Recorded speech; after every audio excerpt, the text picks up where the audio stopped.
quite a while ago that we talked about how to podcast and what setup to use, and we have an update for you guys, and it's here, hidden in this mess.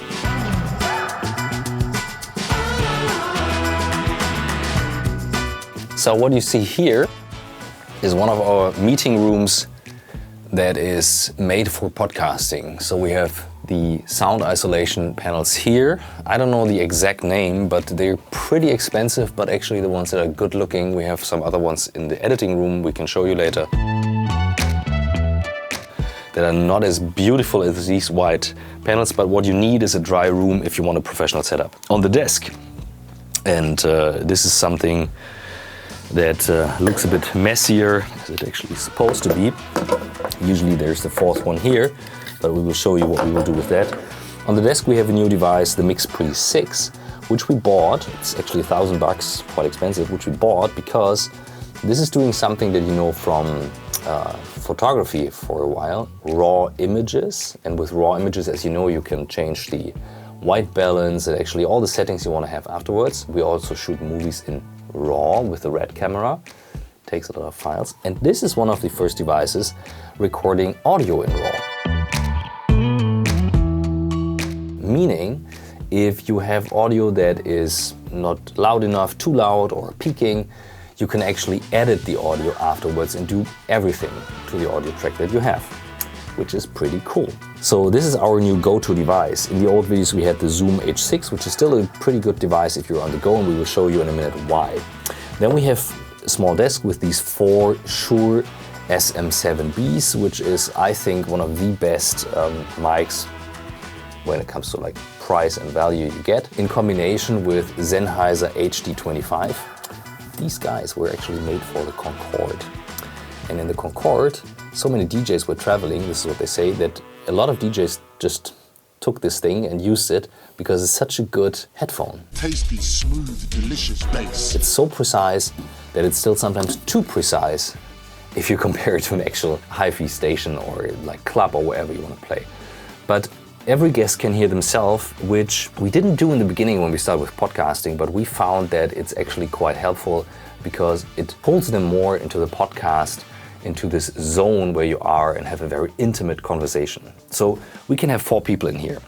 But as you know, we have the Corona situation. And I'm back from vacation, so I made a test in order to like make sure that everything is fine.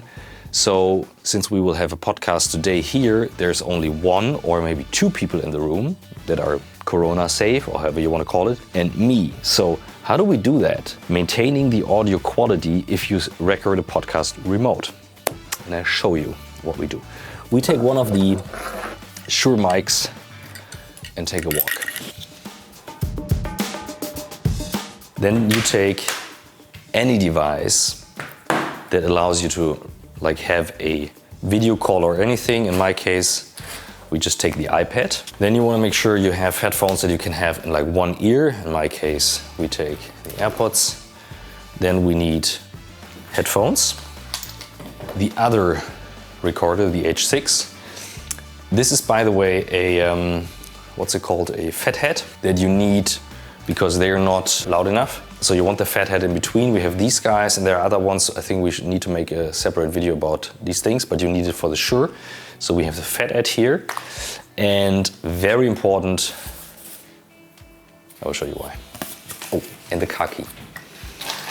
So if you don't have a place, a dedicated place to record, what we do is we take my bus, and I will sit in my bus and record in order to have the Corona distance. And we will now build the setup.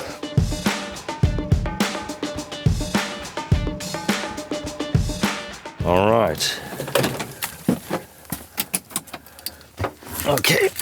So if you don't have a bus, of course you can record a podcast in any location, but the challenge is that you want to make it sound good even if you're somewhere else, and that's a big challenge. So first things first, take away most as you can, all the light, not for the sake of the light, but for the sake of the window which reflects the sound. Have your iPad or whatever device you're using ready and put it somewhere in a distance that The interference from the LTE that you most likely use won't interfere with the podcast. Let me think, yesterday it was a bit too intense, so we put that one here, like this. Then, take your dedicated podcast desk, your piece of paper, because the desk is pretty thin, actually. Podcast mic, audio device. Let me check if my guys put the SD card back in. Always very important. Oh, Jan, you did a good job. The SD card is back in. Is it formatted? Always make sure the SD card is formatted. Fethead, headphones, and we will show you in a minute how it sounds like if we're connected to the Hangout when Michael is there and our guest is there. But like this, I'm ready to go and record a podcast. It's already a good sound here, and maybe I record something so that you guys can use that and understand it later. And if I close the door, you will still be able to hear it because I record here, and I will close the window shields.